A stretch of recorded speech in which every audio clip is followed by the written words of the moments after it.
Welcome to Protea Conversations, the podcast where leadership in business and accounting isn't just discussed, it's explored. I'm your host, Zane Stevens, and thank you for joining me as we delve into the minds of some of the most influential leaders in the industry.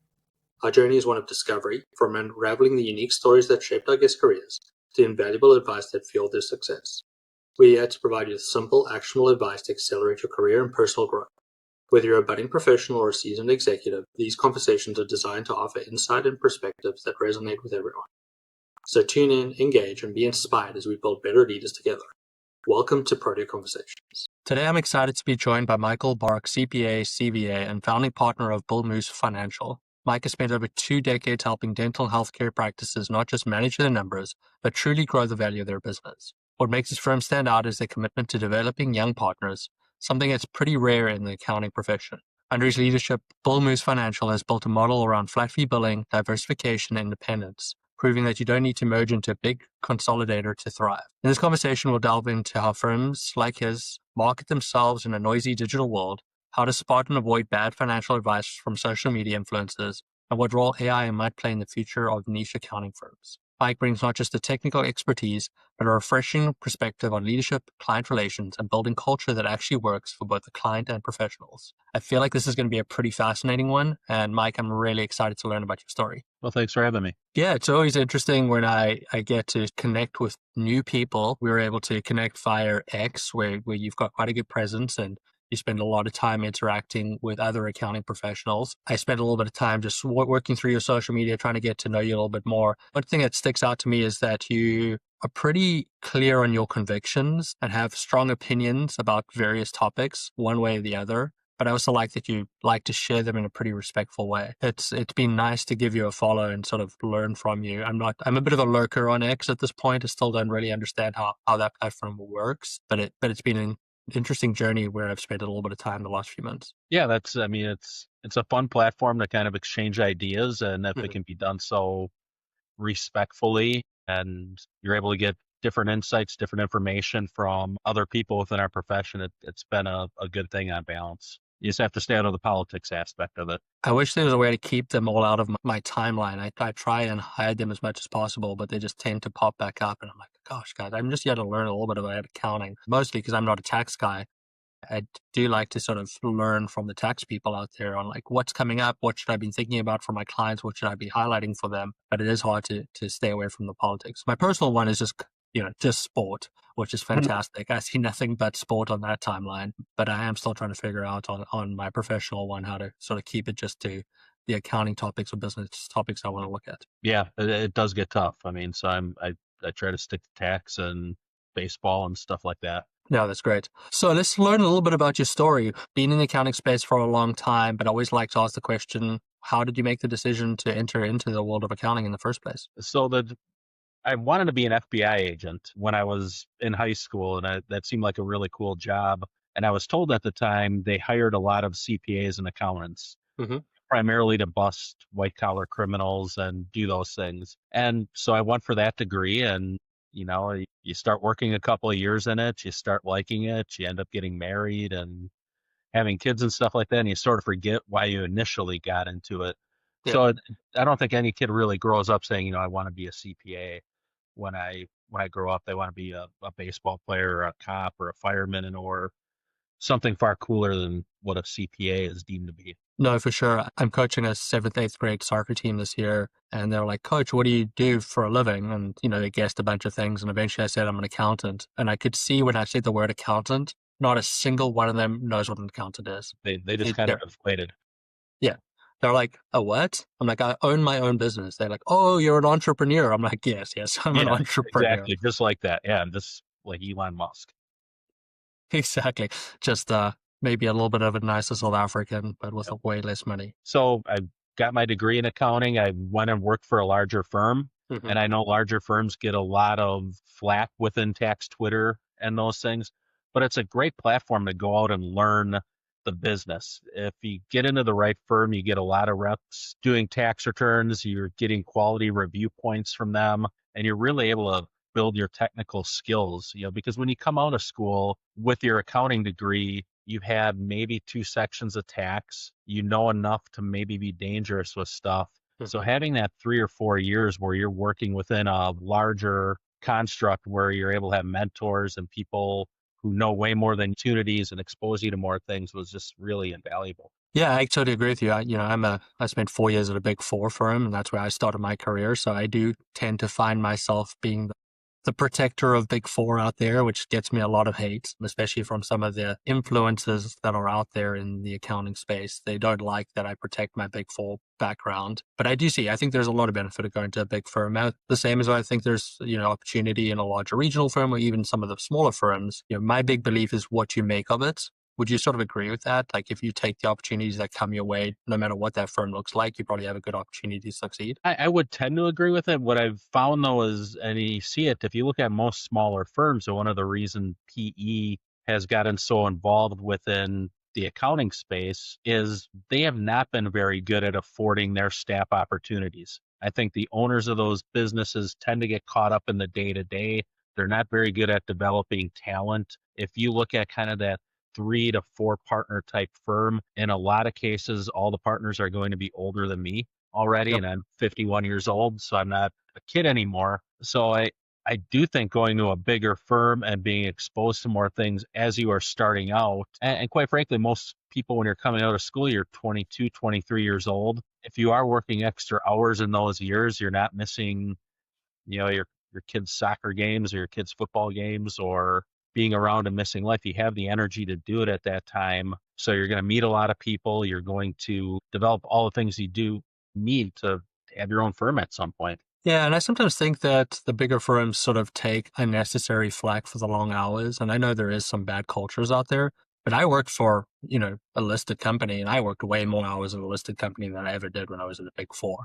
The expectation there was just get your job done. We don't care how many hours it takes. It's like, the holding company is not waiting for their reporting deadline. The audit deadline is the audit deadline. If we have to work a 100-hour week, it just has to be done. And there's no real flexibility in those work environments as well. So, sometimes, like, I think obviously accountants can have a better balance in life and you can create that firm that you want. But I think just by definition, like the accounting industry in practice and out of practice has sort of created this world where the expectations of overtime are all there. And it's sort of how you best manage that time and use that time is really up to you. Absolutely. I mean, I still have plenty of free time to do stuff. The January through April timeframe was busy at that point, but it's busy at most small firms. You read it on tax Twitter, you see the number of hours people are working, and it's like, well, it sounds like what I was doing when I was 23 or 24. Yeah. No, I think it sometimes gets blown out of proportion, depending on the size of the firm, but it seems to be just a general, industry issue. I think people are trying to be a little bit better about it, be a little bit smarter about it, understand that, especially with the generation coming through, they just don't want to work those long hours, and you can't blame them, right? Like it's not the funnest thing in the world. Overall, there is a better culture about overtime. There's still overtime, but I'm sure if we had great statistics about now versus 20 years ago. 20 years ago, people were probably working more hours than they are right now. I would say back then we were working more hours. We didn't have as many tools was one thing. I think one thing we've been able to really, I mean, we've stayed at about 40 hours a week during tax season. We don't work weekends. We don't work overtime, partly because we're niched within a certain industry, but also partly because our clients have a level of complexity to their tax return, most of them. So they're not all getting their information to us until, say, March 15th or so. So we can't finish everybody in a month. So we were really proactive in trying to educate clients that extensions aren't necessarily bad things. I don't necessarily like to extend returns, but the reality is that we have to, and we have to extend a number of them. That's smoothed out workflow for us. So we don't have some of the crazy hours that you see people reporting that they're working 90 hours a week during tax season. We're not catering to that type of client who needs everything by April 15th necessarily, or it's even possible to get it to them by April 15th. Yeah, it is this weird environment where that April 15th for a lot of people feels like it's, drop dead, has to happen, or else the end of the world will come. And, a lot of the times, especially when there's, a bit of infighting happening on a government level about different tax changes, it's not always that beneficial to even file that early because there might be some opportunities that still pop up after that first deadline. And I think that point on education to your clients and saying like, hey, we'd love to get you filed, but it's not the end of the world if we don't get it.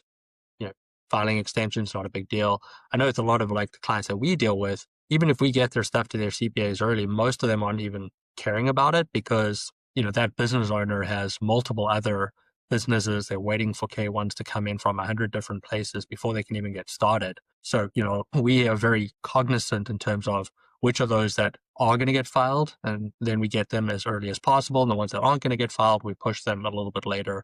We try to balance our workload, just being an accounting only office, to sort of work with those tax deadlines as well, so that we're prioritizing those that only have a simple hit, only this business that got nothing else going on, get that to their tax people, to try and help the tax guys as well. We try to get it to them in January so they could still be working on those tax returns in February or March rather than having to wait until the deadline. So, as a fellow accounting professional, we're trying to help the other accounting professionals better manage their time, which we think we're doing a good thing, but we do run into some issues where it doesn't matter how early we get it to the tax CPA, they tend to leave it to the last minute. And I feel like that's part of the poor culture that sometimes creates this overtime with a lot of firms. Exactly. I mean, it definitely can. Yeah.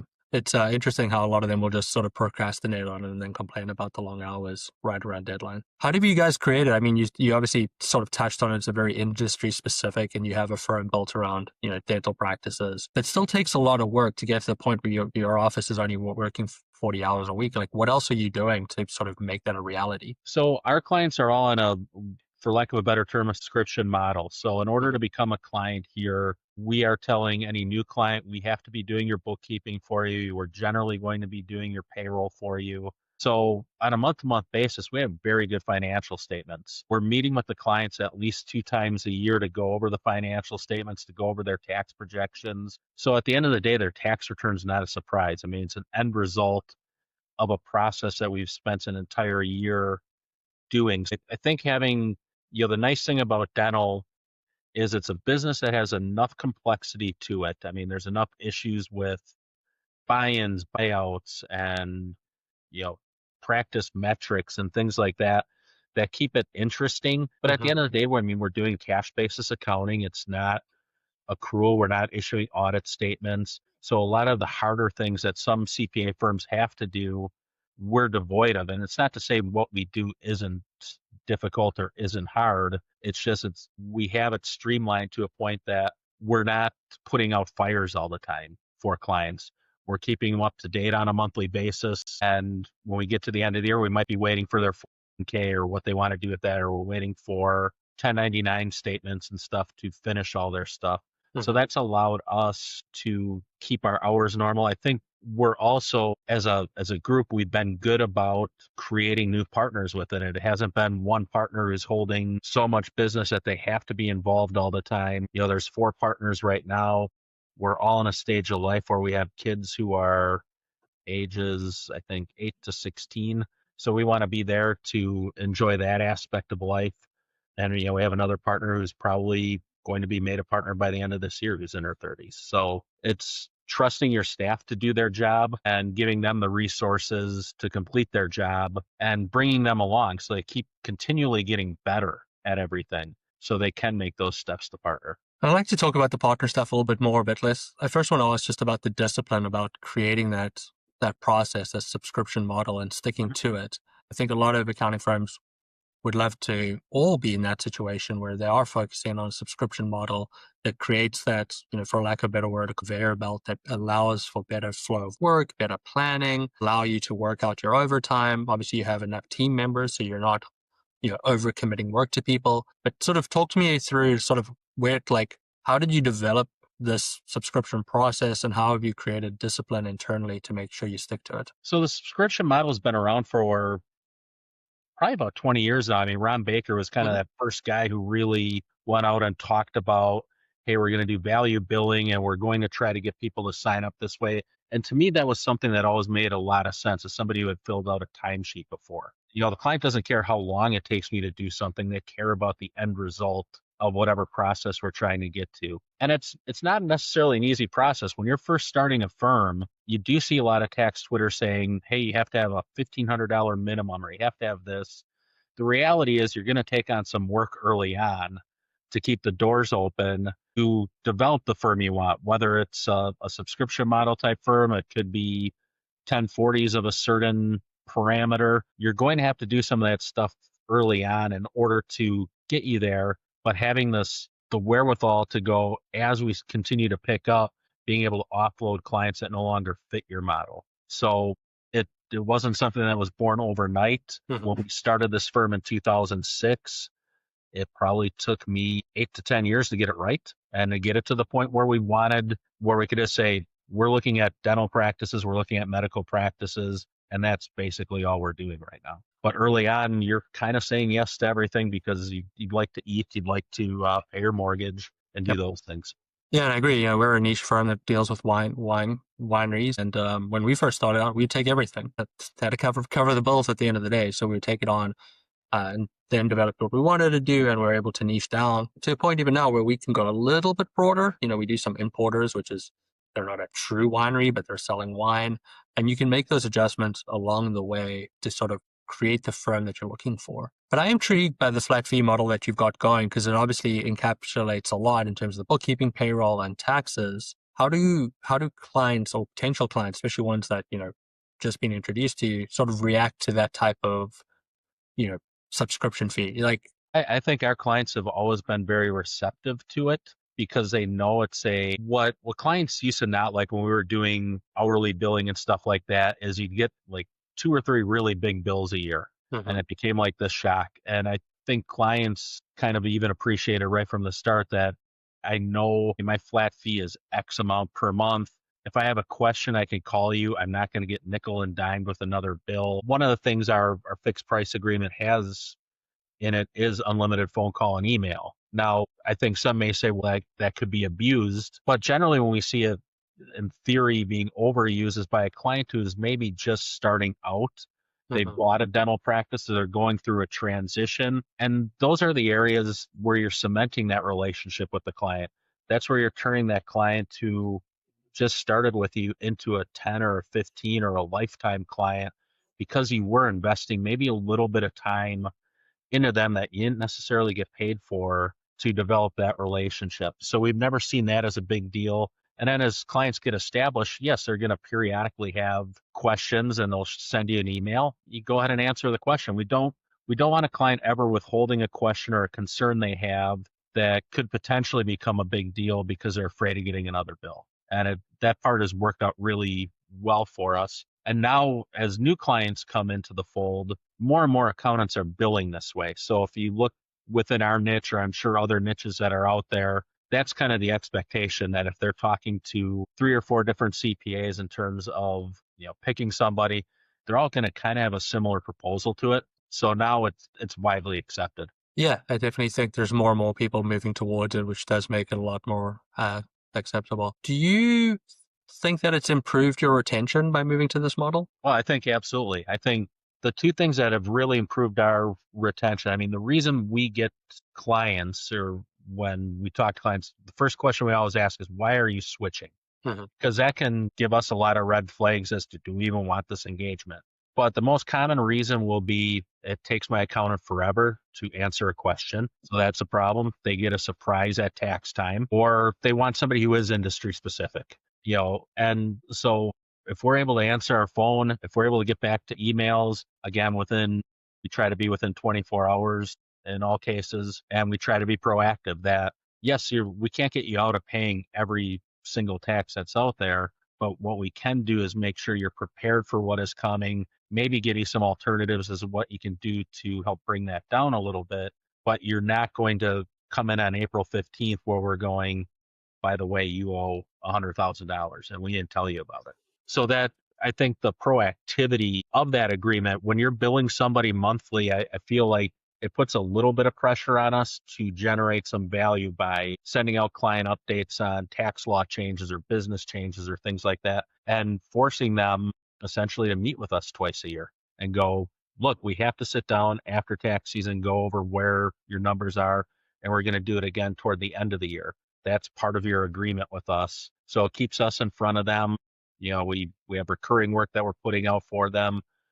And it probably is harder to fire somebody that you have a relationship with. Yeah, I mean, it's generally hard to, get rid of an accountant because it is such a personal relationship and they generally know a lot about you. But an advantage of your system is stickiness, especially if you are sticking to your deliverables and the communication. I love that we do 24-hour communication as well.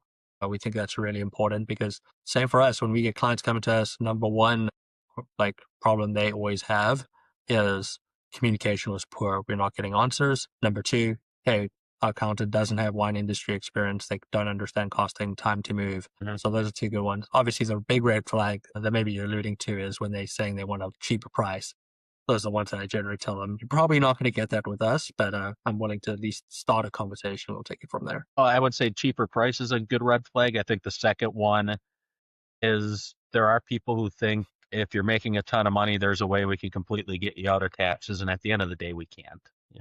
It's just the way it is. Yeah, we all have to pay them. And I'm sure when you got a little bit more money, you can get a little bit more creative. But at the end of the day, you're not unlikely going to get to zero without affecting the way your life is right now. Right. Outside of just the normal services on the fixed fee, are there other services that you provide? Like, is there opportunity for upselling, or is it sort of just the flat fee and that's sort of how we operate all the time? We don't do a ton of upselling. The niche that we're in, the one thing we do is practice valuations. I'm a certified valuation analyst. So as people either bring in associates to become partners, or they might be buying an additional practice, or they might be selling their own, that may be an engagement that we're getting involved in. Dentistry is an industry that does have a lot of practice management consultants. Mm-hmm. So we do try to stay in our lane in terms of your expectation of us as the accountant is we're keeping you compliant, we're giving you good tax advice, and we're essentially a neutral observer of everything, or somebody who's going to always give you the straight story. We're not trying to sell you another service aside from what it is that we do for you, which is to keep you compliant,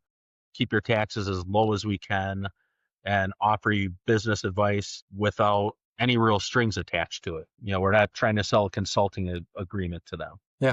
No, I love that. Keeping it simple, sticking in your lane. It's always nice when your customers understand what they're getting from you. And as long as you're delivering that, again, it creates that stickiness, right? It creates that retention mm-hmm. and you become that trusted partner for them. And consultants can change left, right, and center. We see it all the time. They don't really like the advice, even if the advice was good and it was just the client who didn't put the plan into practice, and they get rid of them very quickly. But if you're just doing your accounting job, in your case, the tax job, it's much harder for them to sort of blame you for anything other than getting your job done. And if you're getting your job done, then you're going to probably stick around for a long time. Exactly. Yeah. There's always that push out there to sort of turn into advisors. And I think there's a very thin line between advisor and consultant that accountants generally have to be cautious about, because once you go into that consultant range, that's sort of when life becomes a lot more fluid than in the advisor range. No, I think that's exactly right. I mean, you can only be good at so many things within life. So, for example, somebody may ask, what retirement plan should I put in place within my office? We're certainly going to be able to walk them through the options, and based on our knowledge of the client, have a pretty good idea of where they should go. But that, again, it's an area they should go talk to an expert in and get their opinion on it. Or if they're thinking about doing a marketing plan, well, the nice thing about being niched within an industry is we have seen what's gone well, what hasn't gone well, successes clients have had, mistakes clients have had, and we can use that as a framework to offer advice. But I'm not going to tell you, well, Google Ads is a thing that you need to do. You need somebody who's an expert in that area. Yeah, that's good feedback. I tell our clients as well, like, we can give you advice on what we've seen is working well with the clients that are doing well, but I can't tell you how to implement them. Like, that's not my job. I can just tell you from the evidence that we have, a bunch of wineries are doing this. It seems to be successful. It's driving sales. Not sure it's going to work for you. Not sure how you even do it, how you implement it, but it's an idea to go look at. From my experience, go and do it. I can put you in touch with that consultant who likes to touch that type of work, and they can help you. But I'm going to stick to my lane, do what I am. I can just give you my insight from what we've seen in financials. Let's talk about the younger partners. And I know you've been a big advocate for this. You even started off already saying, smaller firms get stuck with the old partners and they're ready to retire, and there's no sort of plan afterwards. And you go to your guys' website and you can see that the partners are on the younger side. Pretty dynamic website. Tell me about your thoughts behind this. So when I started within public accounting, most of the partners, so I was about 22 or 23 years old, most of the partners at the firm I was at, I mean, there were some old guys who were still there and on their way out, but there was a huge range of them that was between the age of 30 and 40. And I think the problem with that particular generation is they never got out of the way on anything. So it became really important to me. The reason I broke away from the big firm and ended up doing my thing is I started hit 29, 30 years old. There was no real partnership track. And I thought to myself, well, I can probably do this on my own. I have enough client relationships. I have enough know-how how to do this particular thing that I can now go on my own. So I did. And another partner from that particular firm did the same thing. And some days I wonder if that big firm looks at us and we have 5 partners within dental. That other firm I think has within Wisconsin 12 or 13 partners who are all now on the younger side. We'd all still be there, right? And had we had the opportunity to probably become partners at the time. So it became very important for me when I started out that I would try to be better to younger staff than I felt I was treated. And that kind of meant giving them levels of responsibility as they were moving on and they showed that they warranted it, and not allowing them to sit as tax manager for life or tax senior for life. So we just kind of put into place a thing where if you were able to prove yourself, you'd start sitting in on meetings, you'd start seeing how I would talk to clients, how I would conduct meetings, you would learn from that. And then as new clients would come in, we would start assigning those new clients to that particular person. And they would build up 10, 11, 12, 13, 14, 15 clients. And now they would become a partner within the firm. And they would develop their contacts and they would develop their things. And the nice part about it has always been we all have each other to rely on.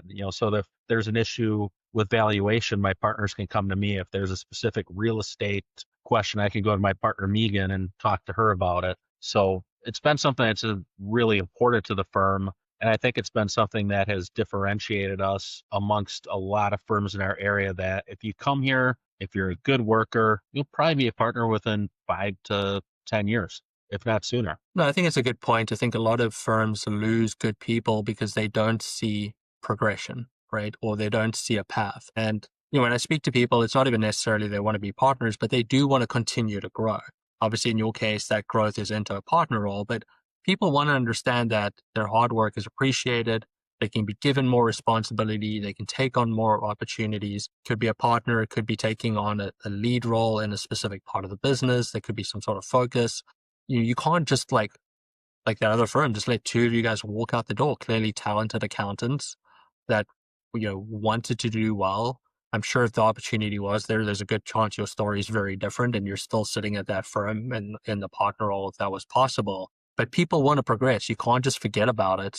You can't just assume that people will stick around just because they like you. You're exactly right. And I think the other aspect of it is you start running a business, and if it is growing, you have to learn to let go of some things and be able to trust other people to step in for you. I think to some extent partners always get, or whatever profession it happens to be, when you get good at it, you tend to get a God complex that I'm the only person who can do this. And that couldn't be further from the truth. And you have to be willing to send the elevator back down for other people to kind of come up and do the same thing as you're able to do. And I'm sure in theory, I may have been able to make more money over the years by trying to shelter everything for myself versus trying to enable other people to become partners. But I think my quality of life has been better because I have other partners. I'm not working nearly the hours that some partners do. I'm not worrying about every minute of how the firm is going because I have other people to share it with. No, that's a great point. And I won't have to worry about selling out to PE. I mean, I know that's been the talk of tax Twitter, and there's one person in particular who always talks about, oh, PE is coming into this. I'm 2 years away from retirement. Well, okay, you don't have any partners to buy you out at this point. So yeah. I mean, on the partners and trusting people, like you can do more when you do less. The more you can share, delegate responsibility, the more people you can help. So that's something for people to think about. A lot of accountants, they really are in it to help people. Even just a small part of our bodies feel like that's like what we need to do. I mean, we're in service at the end of the day, so we should treat it that way and understand that. But let's get into the private equity side. I'm starting to see a lot more of it in my area. Even some of my competitors getting purchased by private equity in the last 3 months as well. What is your general thoughts on private equity entering the accounting space? It's perfectly fine. Private equity has been, again, our niche is dental. Private equity has been in dental now for the last 10 years and has been relatively aggressive with it, from big groups to much smaller groups who are going out and buying up dental practices. The good part of it is it's going to allow liquidity events for partners who have not planned very well. And for people like me, it's going to be a godsend, because the level of service, as firms have gotten rolled up in our particular area, more and more people start reaching out to us. So we have the ability to become a much bigger firm if we want to, because the level of service is not going to be the same in these big monster firms that is going to serve our particular niche of clients as well as ourselves can, or some of our smaller competitors are able to. So on balance, I think it's a good thing. It's like I said, it's being driven by, again, if you look at partners' websites and everybody has their AARP card, that's why private equity is here. They need a liquidity event. And then the second thing is, I think there is some fear among people that, well, our job's going to go away because of AI. And what I like to tell people there is, when I first started out, and this sounds really old, you had to sign in to use a computer. We were doing all work papers by hand at the time. Yeah. We did depreciation schedules by hand. So initially, like, computers were going to kill us off. Then QuickBooks was going to kill us off. And then all sorts of technological advances that, if you'd show 1997 me what we're able to do now, it's way different, but we're still as busy as we've ever been. It's just the tools have made it, to some extent, a little easier to do the job, but that's been counterbalanced by more complexity with tax rules and those things. Yeah, that is an interesting point. I was at a conference last week, and there was an AI panel, and Blake Oliver was speaking, and he basically asked the question that you just answered. And his feedback was, these are all the same arguments that I heard when cloud computing came into place. And we're still, like, it didn't, the industry didn't get smaller. Actually, we have a shortage of people. Hopefully AI can solve some of that people shortage, especially taking over some of the pure admin tasks that a lot of us end up having to deal with. But, we just have to think about AI as a tool to help us, somebody to delegate to tasks we don't want to do and can push onto somebody else, rather than this major threat on our existence. Exactly. I mean, it's something that's going to help our job. I think, as you just pointed out, the baby boom's retiring. I mean, it was called a baby boom for a reason. There's a lot of them, and there's not as many people coming up behind to fill those jobs. So there's going to have to be some combination of AI or whatever technological changes to help get the work done. So it's not something we're afraid of. I don't think it's going to change our business nearly as much as some of the doom and gloomers would say it would. Yeah, and I've had conversations around this as well before, and it really is up to you how much you want to use AI, right? There's always going to be the customer that, wants the old school firm that's doing paper stuff and handing them the binders, and then there's going to be the other people who want the very tech forward, right? Like, there's always going to be a spectrum of clients. So you can choose where you want to be in that spectrum. How much sort of experimentation or implementation have you done in the AI world in your own practice? We've done it in terms of, we put together a newsletter for our clients in terms of, like, checking that. We've done it in terms of, using it almost as another research tool that we can use. We've done things with spreadsheets where, we'll put something together and, we're not design people of going, hey, can you make this look better and more exciting for a client or a user that's going to use it? Yep. So it has become, sort of an administrative assistant, if you will, for us to, I think, take what we're doing and make it a little bit better for everybody. Yeah, those are good ways to use it. I like, especially on the technical stuff, when a client's asking a very technical topic and asking it to write it in a way that a non-accountant business owner would be able to understand. It generally helps me probably more than it helps the client, because, sometimes I'm not the smartest accountant out there either and don't really understand half the stuff that the people in the ivory towers are writing up. They've got no real idea what's happening in business, but they can write accounting standards. Exactly.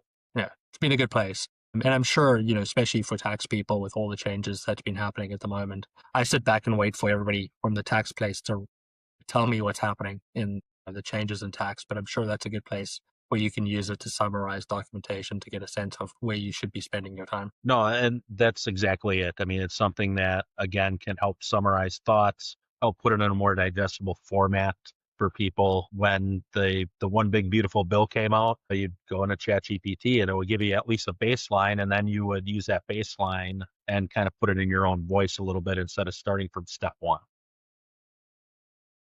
Yeah, so I think it's always good to prompt, like, this is new legislation, tell me where it'll affect our clients. And you obviously describe who your clients are. And then instead of having to like sift through every single piece of legislation, you can, put people on some key pieces that will really affect your client. And that's way more value add than, we're not the big firms. We don't have people sitting around ready to just read legislation. We need to be a lot more focused to be able to continue to add value to our clients. One of the things I saw on X when I was mucking about was sort of your push out to try cut out bad information in terms of people sharing sort of, I guess, those influencers who aren't really accountants trying to share tax advice. What is your thoughts on those, and sort of what's your approach to tackling bad information? In my opinion, if you're starting out a firm, one of the things you really have to do is channel out a lot of noise that is out there about how you specifically should do things. Most of the people who are on Twitter who are trying to promote how you should do things, keep in mind they're either trying to sell you on joining the community, or they're trying to sell you on a consulting agreement or things like that. So two of the biggest things I've seen that are almost complete misinformation out there is this concept of we're raising like our minimum fee on a 1040 to $1,500. Well, that's fine, well and good if you're completely established, if you have a network of people who have tax returns that rise to that particular level. But I'm here to tell you, if you're going to work within the 1040 space and you're going to take on 1040 clients, roughly 95% of the people who are out there who file a tax return are W-2s. Maybe they own a home, and that's about it. Those aren't $1,500 returns. There's not very many of those out there, and you're going to have to compete against big firms to get that type of client. It's very hard to do. And I think the second one is this concept of, hey, if you just put up a website and things like that, you're going to get 1,000 new prospective clients a year. We're a niched firm. I mean, that probably narrows our filter a little bit. But between our four partners, we probably talk to potentially 50 new clients a year. There's not as many clients out there looking for things. You're going to have to do some of the old-fashioned legwork to go out and get clients. I know websites and marketing has certainly evolved, but the reason we were able to grow within dental is we met all the bankers who made loans to dentists. We met all of the dental supply people who did that. So whatever your particular target client is, you do have to go out and do all the old-fashioned stuff of meeting and networking with the people who are within that space. And it's not as simple as I put out a website. If you're getting that many leads, I can assure you most of them are terrible leads from the website. And then I think the third concept is just this overall doom and gloom about PE and AI taking over the industry. I just don't see that as being the case within us. I think PE is going to help the small practitioner out. It's going to allow us to differentiate our product versus a big corporate one. Most businesses that are out there that need tax returns done tend to be small businesses. They want to work with somebody who kind of looks like them, that can relate to them, that understands. We always tell a client when we were first starting out, why should they go with us versus the large firm that's in our area? And one of the things we could sell them was on empathy. And that empathy was, when it comes time, I get it. It's hard to hire a new person. Yeah. It's hard to fire people. It's hard to do these things, but we've had to do them ourselves so we can relate to that. The person who's a manager at a large firm has probably never done that. They've never run a business, and they have no idea how to best consult for that because they haven't lived it at all. So I think overall, those are going to be good things for our industry. Yeah, it'll be interesting to see how all that plays out. Because acquisitions have happened now. At some point, that PE wants to make money, and we'll sort of see when that first cycle comes around what real effect it's had on the environment and people's lives. But I got a much more important question than anything we've spoken about so far.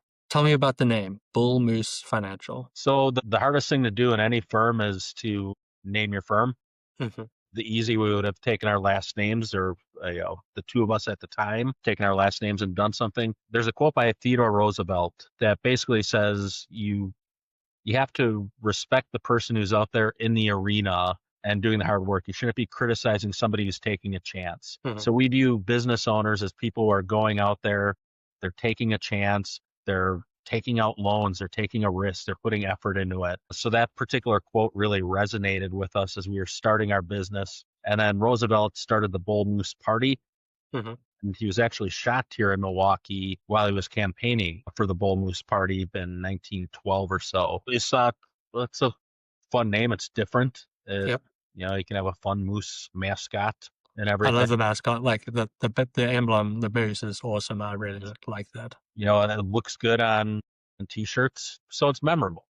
But it does have a meaning to it that we do have that respect for business owners, that they're out there taking a chance. We're there to help support them. We're not there to criticize their choices. They're going to make mistakes as they go through it. We're going to make mistakes as business owners. We're not going to do everything perfect. We're going to fail clients periodically where we don't do as good of a job as potentially we could have, but we're going to do everything we can to make it better and keep going. Love that. Mike, what does a day in your life look like? Day in my life is, you know, waking up, getting the kids off to school, coming into the office, and you know, you start out answering emails and you have a bunch of stuff that needs to be reviewed to get out for financial statements. We don't do as much networking as we used to, simply because once you have enough clients, you generally speaking always have enough clients. You know, the reputation's there. Some of the groundwork that I did when I was 35 years old is helped pay off as I'm, you know, older now. So you'll get in there, help serve the clients. When we get done, I run a junior football program for Marquette High School. So that takes up a lot of time to do that. And then, you know, I have 4 boys that are all sports playing ages. So I end up being at a lot of their stuff. And then if my wife and I are lucky enough to have enough time after that, we go to a lot of concerts and those kind of things. Sounds like you've created a firm that's really allowed you to live your life, which is fantastic. If you're speaking, that's the biggest advantage. If somebody is thinking about starting their own firm, that's the biggest advantage. Is there's no right way to do this. You know, if you want to work 1 million hours, there's paths to do it. If you want to work minimal hours, there's a path to do that and be successful. You know, the ability to say no at this point has been, you know, great for everything. You know, you don't have to do every single thing. You can really prioritize what's important. And that is underestimated ability, is that ability to say no. When you get to that point in your journey where you can say no to things, that's when you've made it.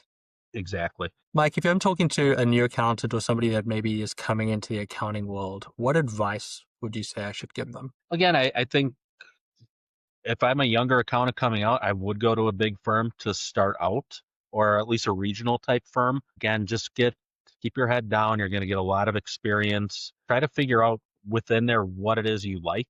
You know, it could be tax, it could be audit. You know, everybody's different. I like tax way more than I liked audit when I first started out. So that's why I ended up doing this. And then the second thing is, if you're not moving in the direction you want to move into, move. You know, find a place either where you can move or get out on your own. I think try to not compare yourself. You know, that whole despair or if you compare too much, you despair. A lot of stuff, you know, you'll hear at study clubs or things like that may not necessarily be true, may not pertain to your situation. You have to filter out a lot of noise on the way there, but figure out what it is you want to do within this particular realm. And again, there's no right answer to that.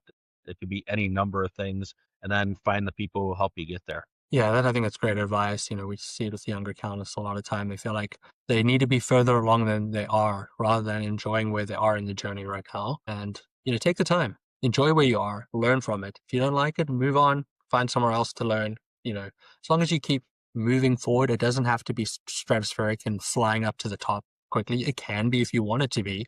But sometimes, you know, just enjoy where you are, taking the moment, learn from the people around you, especially if you're dealing with, you know, accountants that have been around for a lot of time. They have a lot of knowledge to share. If you ask the right questions, they will share that information with you. Absolutely. And Mike, you're clearly one of those people that likes to share knowledge, is very pro-empowering people, clearly a good leader. So what advice would you give me today so that I could be a better leader to my team? I think the biggest thing we can do as partners in CPA firms is be willing to get out of the way of the younger staff. And again, I don't know if it's a God complex that many partners have, but they always feel like because a younger generation doesn't do things exactly the same way we did way back when, walking uphill both ways to get to our particular firm, that they're of less value. They're going to have different ideas on how to do things. They may not exactly do everything the same way we did, but get out of their way and allow them to make mistakes and to figure things out and to give them responsibility to grow within their career. And I think that's the crisis point. And the reason people wash out of the public accounting world for sure is that opportunity is not being granted to people as they get to their late 20s and early 30s, and they're kind of ready now to take that next step within there. They don't see that hope for partnership. So it's really about being willing to step out of the way. We're not that important.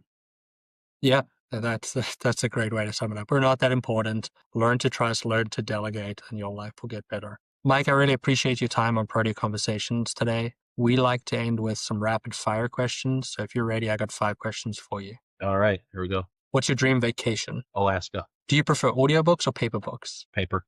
If you only had 20 minutes to exercise, what would that exercise be? Some type of upper body, lower body split with weights, free weights. What is your favorite piece of technology that makes your life easier? The 48-inch Samsung screen that I'm looking at right now, because I'm able to do like 4 or 5 things and it's just one monitor. So that's made life way easier. I only use a laptop, so I'm not in that place. I'm on the dark side. The laptop is plugged into it, but yeah, everybody says I've actually got a monitor right behind my laptop, but I never use it. So everybody says my life would be so much better if I did it, but I like the flexibility to be able to work anywhere, so I don't want to create a crutch for myself. Yeah. So, but I think the other thing though is you don't necessarily want to work everywhere. For sure. Last question. What would your death row meal be? What would that final meal be if you got to choose? Probably reverse seared ribeye steak with some like mashed potatoes on the side. Sounds delicious. Mike, if I choke it down, if I was on death row. Yep. I appreciate your time today, Mike. This has been fantastic. I've learned a lot. Thank you for being on my podcast. All right. Thanks a lot for having me. And with that, we ended another Produce Conversations. Thank you for joining us in this journey of learning and inspiration. Today we've gained insight from our guest and taken another step towards understanding the diverse tapestry of leadership in business and accounting. Remember, each conversation is a step towards the positive transformation of business leaders. We hope our discussion has given you valuable takeaways to apply in your own career and life. Don't forget to subscribe to Produce Conversations on YouTube and Spotify so you never miss an episode. We'd also love to hear your thoughts and experiences, so connect with me on social media channels. I'm most active on LinkedIn and would love you to join the conversation. Join us next time for more engaging stories, advice, and conversations that matter. Until then, keep striving for excellence, embracing growth. Thank you for listening, be kind, and goodbye from Produce Conversations.